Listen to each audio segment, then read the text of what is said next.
Welcome, everyone. I'm so happy to have Natalie O'Brien with me today. How are you, Natalie? I'm super well, thanks, Amy.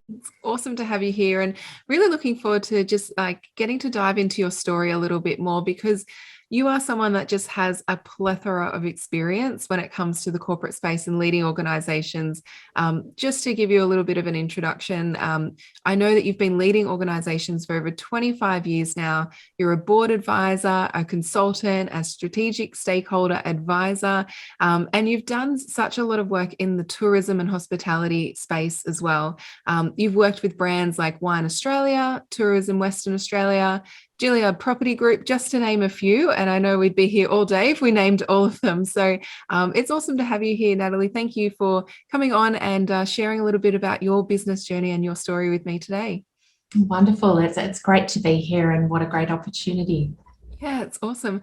So let's rewind, take us a little bit back to the journey, because like many of the people that I work with, you've had a really extensive corporate career. And then all of a sudden, maybe overnight, I don't know, you had this inkling to start your own business. And so I'd love to hear a little bit around, what that was like for you. How did things start for you, Natalie? Yeah, as you said, Amy, I've had over 25 years in tourism events and hospitality, and had some terrific roles during that time. And my last role, in fact, was almost 15-year tenure as the CEO of an event that we have in Victoria called Melbourne Food and Wine Festival. Yeah. And it was the 25th anniversary of the festival. And I thought that that was a wonderful time for me to end what was one of the most stimulating and exciting jobs that I had. And so I guess I was reflecting, what would I do after having what I thought was one of the best jobs going around? And I think I thought, well, one of the things that I haven't done before is to start my own business. So when I reflected back, I'd worked largely in tourism and events and hospitality, is that I knew my business was going to be related to that kind of piece of work, and given the number of experiences that I'd worked with, wasn't exactly sure how it would take shape. So it's almost 4 years ago now that I launched Natalie Obrien and Co. And really delighted to say that things are going well, and but it certainly wasn't a straight journey. Yeah. Well, tell me a little bit more about that, Billy. I know I left the corporate space as well. And coming from, a really high level CEO role, like what were some of the initial hurdles that you had to overcome in those early days?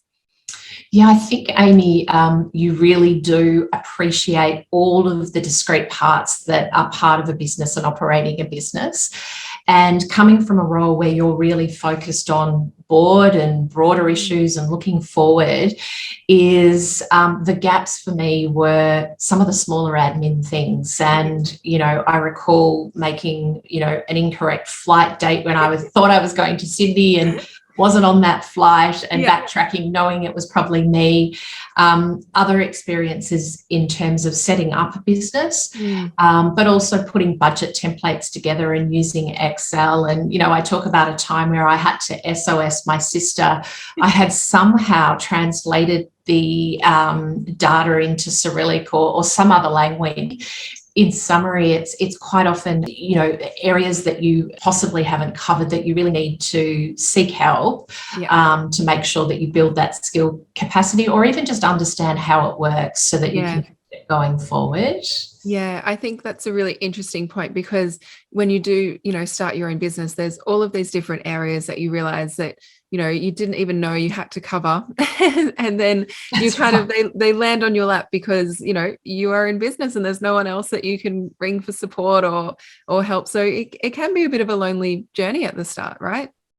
Absolutely. And I think that one of the things that you learn when you enter programs or work, that there are so many other people doing the same thing, that often as a solo business, you have to work harder to reach out, to make sure you create that really nurturing and supportive network to help you get through on those tough days when you are at the airport on the wrong flight or whatever it might be. Yeah, figuring out Excel. Yeah. Yeah, I get that. And in the early days, like how did you go about launching? I know for many people, they have a network that they can rely on. For others, like myself that launched, I was pretty early in my career when I launched. So I had to build up my own network from scratch at the beginning too. So how was that for you in terms of just getting those first few clients coming through? Yeah, it was. I mean, it's interesting at whatever part of your career you look to launch into your own business, and I think it's always a good time to do it. Mm, But I guess I'm launched into my own business when I had a pretty extensive network. yep. But I think, Amy, my network was largely a face-to-face network that I Mm, had engaged with. Being a Generation X, a lot of it was around planning tables and at yep. networking functions and those sorts of things. So Mm, I came to my new role with a big, warm network of people that I knew, but it was a yep. very contained network. Yeah. And I think after not too long, I realized it was really important for me to reach out and find new Mm, networks. mm. And of course, overlaid with that was sort of, a period of 2 years of lockdown meant that face-to-face traditional networking wasn't available to any of us. And so Yes. it became more important to have other ways to build network and connect and meet with people. Yeah, and I remember when we first started talking, Natalie, you were kind of in that place where you'd hit a level of success in your business. You had clients, you were working with great people, you had a strong network, like you said, but it was just sort of about breaking through that next level to connect with people that didn't yet know you,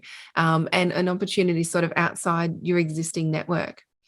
That's right. And I think, Amy, I recall the conversation that I had with you the first time we spoke, talking about the fact that I feel like I've got a sports car in, the capability of LinkedIn, but I've got, my number plates on and, I've got a bit of basic information, but it's sitting in park Mm, and I don't really know how to drive it. And one of my goals was indeed what you've just said is growing and connecting with new people to yeah. really manage the peaks and troughs of running your own business. Mm, And so the opportunity to reach out to businesses and sectors that aren't currently part of my network. And so that was certainly the goal when I started the program, yeah. and something that has really created a whole new networking for me, which is fabulous. Yeah, awesome. What did you find were like the biggest shifts or the biggest differences for you, like when you started to tap into a new network and you started to position yourself online and start to use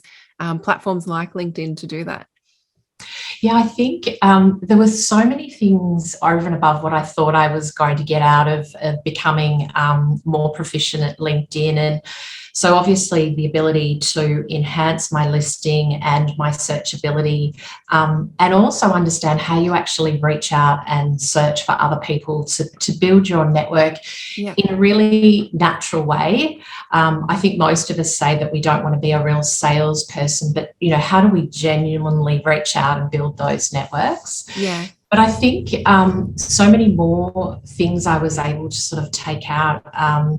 In terms of my network, I was so delighted to be able to increase it from, I started with something like 3,000 and I had a personal target to come out the other end. And, I was able to increase by 51% the number of Amazing. network. Yeah. It's terrific, but not only just the numbers, but also the sorts of businesses that I may not have traditionally reached out with. Yep. And the other thing was content. Way back in my career, I had been a marketer and understood the importance of really communicating to your lanes. And for some reason, I Mm, didn't appreciate that LinkedIn would be a tool that would be really important to do the same. yeah. So I think the idea of commenting and actively participating, but also developing content around the areas that you really Mm, want to build equity in your brand yeah. is really essential. Yeah. So I think they were the takeouts. And I think also one of the things when you're running your business is getting courage from somewhere to grow. And one of the I guess I wasn't expecting outcomes was a whole lot of reinforcement tools and a cohort of people to help kind of keep stretching and keep growing. And, that's something that I certainly take on board. And I think, Amy, one of the things I was scared of was getting on a video and talking, and guess what? Here I am today, having a crack at doing it. So, that was certainly the key takeouts for me. Yeah, amazing. And I think you're so right. Video especially is one of those things that we don't wake up every morning and say, hey, I would love to put my face on a video. I'd love to put myself out there. I'd love to talk about myself, online. But it is one of those necessary things that you have to learn, how to do. And like you said, how to do it in a genuine way as well in your business, so that it feels authentic for you and your brand, and you're not coming across as someone that you don't want to be as well. That's right. Yeah. And so for the, when you started to build this network, you've increased it by 51%, which is amazing. What were some of the results and the outcomes and the impact that had on your business? Yeah, I think, Amy, one of the things that I've been working on during this process is really revisiting very deeply the value proposition of my business. Yeah. And I think many of us talk about the fact that we evolve and change depending on the marketplace and as we understand what our true assets were. And I think one of the things that I realised that I was certainly not as articulate in terms of who I can help and how I can help. Yeah. And I think when you do get some clarity, and I'm sure that I will keep evolving and changing that as we go along, it's much easier for an online or indeed an offline market to actually understand where you can collaborate and work together. Yeah. So I probably changed my value proposition several times, not hugely differently, but in a way that made me feel comfortable when I was articulating it to the network. And where I've landed is that I'm really focused on working with businesses in terms of developing strategies that have really got people and customers at the heart of it. And I feel like when I reflect back on the businesses that I've helped and worked with, it was really about identifying what are the real problems that we're here to solve. And often in businesses, we are so busy doing the doing that we think there's a problem that might be able to enhance our customers and loyalty and then the bottom line. Yeah. But having somebody from the outside to co-design and work with you in terms of identifying what are the problems or challenges that really need to be solved. Yeah. And I think I come out of this program that I've worked with you and the team in terms of being much clearer.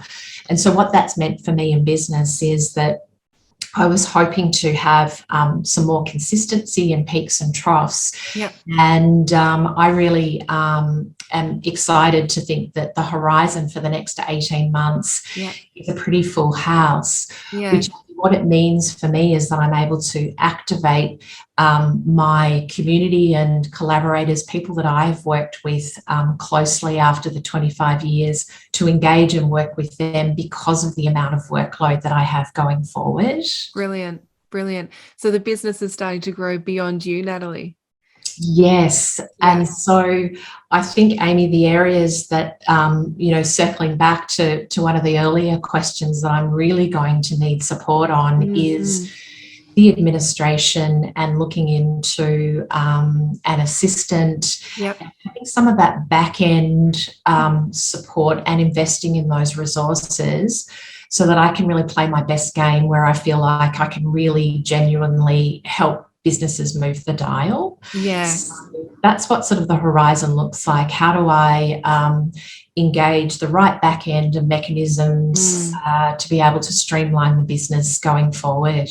Fantastic. So it's time to scale and it's time to start booking the right flights. Absolutely, 100%, and making sure that I've got the best people possible to enable a well-oiled machine. Yeah, it's brilliant. And I think, you're such a great example of just moving through that stage in business where, a lot of the time you can get really stuck in the weeds, and particularly at the beginning, like you're wearing all the hats, you're having to do everything. And, when you're not working in your genius zone, sometimes it is really uncomfortable, actually, all the time. It's pretty uncomfortable. And it can be a little bit frustrating at times too, when you're not sort of playing to your strengths in your business. And then to see you have, moved through that, you've got so much work on for the next 18 months, like you said, that you can actually bring in other people to support you in the business now, so that you can just focus on your genius area and working with your clients. I think is amazing. So it's really awesome to see that you've moved through that. A lot of people I find, if they don't know how to do it, or they don't have the right help and support around them, they can get stuck, in that startup phase forever, which is not the goal. You want to build a business where you actually have some freedom in your life. Otherwise, you've just got a job again, right? Absolutely. And I think that you need a whole number of sources to really support you, because I think, one of the ultimate learnings, I thought some of the roles I had in the past were some of the most challenging, but Amy, it gives you a whole new perspective on people that are running their own businesses, because every day you wake up and every day you really need to jump into things and take a leap of faith. And you're right, there was a first part where I was really trying to sort of manage everything. You keep taking the leap of faith. It gives you more courage to take the next step forward, which is truly really exciting and really liberating as well. Yeah, absolutely. And when we first started working together, what was it that sort of made you think, okay, yep, this is the right kind of program? Because I know, this is not your first rodeo, Natalie. You've been in business for many, many years. You've worked with plenty of other trainers and coaches and programs and all the rest of it. So I guess, what was it that sort of stood out to you? And I guess the second to that question is for others that are listening to this around, whether it's starting their own business and taking that leap of faith with themselves, or whether it's, engaging with the tribe, what would be your advice to them? Yeah, I think it's one of those things, Amy, is really looking at what your key strengths are and the areas that you feel like you need support. And as I referenced, it felt like LinkedIn was a tool. I didn't really understand it. I knew that I needed to be on it, but one of the biggest takeouts is that you have to actively engage. I think you used a phrase of, don't lurk around the corridors. And if you translate that to the world that I was used to working in, which was actively face-to-face speaking with each other. So I guess one of the sessions that I had seen you during the COVID break has truly engaged people on a platform in a way that I would like to translate my people skills into this new forum. So for me, it was really a new frontier. And when we spoke, I really had the aspirations of understanding how to manage and drive the platform. But one of the bonuses was indeed being with a cohort of people who were coming up with exactly the same or slightly different issues. And it's really reassuring when you look at a screen with, 30, 40 other people who are really trying to do what you're doing. And I think that's a bonus. It really added another dimension of not only just one-to-one conversations with you, but a whole band of people that were really trying to do the same thing. And I think it's really reassuring that like-minded people are sharing their challenges and also their opportunities. Yeah, absolutely. Because I think there's so much learning that you can do from other people. And like you said, that everyone has their own strengths and everyone comes with their own different experience and skill set and knowledge. And it's just about filling in those gaps and seeking help from people that, can help you get there faster. Absolutely. Actually. Yes. Yep. Awesome. And what are you most excited about moving forward in the business, Natalie?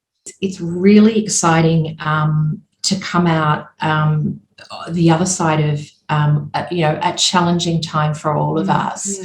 but I feel really positive about the future. Yeah. And I think in terms of my business, being really clear about how I can help people, I'm looking forward to helping and working with people. Yeah.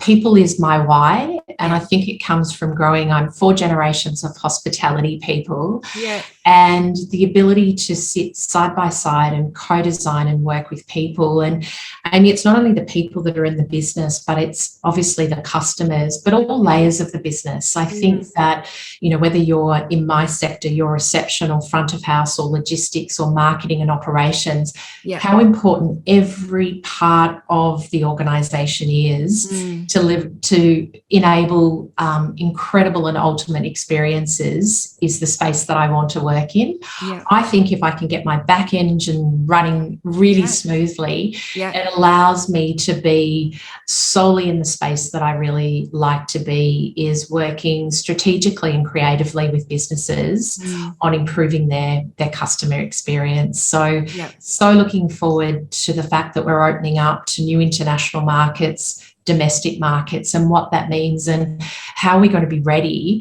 to embrace the visitor market when they come back to Australia. Yeah, it's such a prime time of opportunity for the hospitality and tourism sector now, having been, you know, through some horrendous years. And so I just think it's awesome that you are a part of leading that charge and working with businesses to really help them capitalize on those opportunities and the reopening up of the world. So it is really, really awesome to hear that. And you just bring such a wealth of expertise to the space. And so it is awesome to see you getting to work with the people that you're choosing to work with now as well, in terms of, you know, the exact ideal clients, and your business is growing. And once those systems are in place, you'll be flying. I hope so. And it's certainly still a challenging time through recovery, but I think that's when we really need to shoulder to work really closely together to come out the other side. Yeah. And I'd love to hear, you've shared some really great insights throughout as well, Natalie, but I'd love to hear, like, if there was someone listening to this that might be at the start of the journey that you've just taken, in terms of maybe they've, you know, come out of a CEO role or an executive role, and they're really looking at starting their own coaching or consulting business. And, you know, they might be full of fear and full of self-doubt and all the normal things that happen. Now that you're on the other side of things, and you're starting to scale the business, what would be, you know, maybe 1 or 2 key pieces of advice for them? Yeah, Amy, it's really, I feel like I will be constantly checking in to tap into the courage part that we all have inside of us to keep moving forward.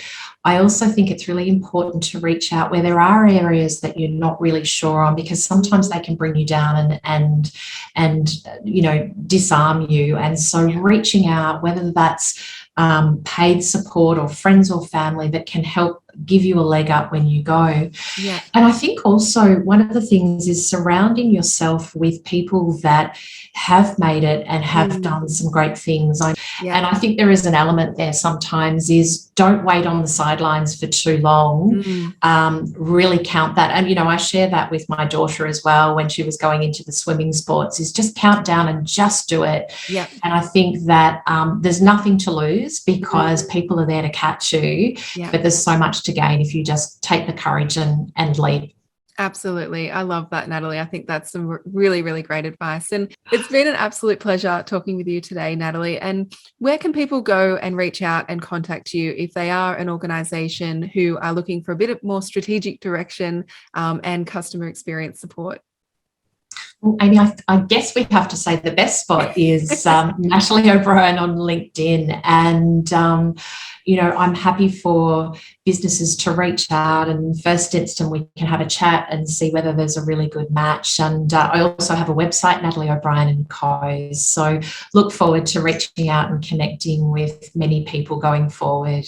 Absolutely. I always throw that in as a trick question, and I love how you had LinkedIn before your website. You passed.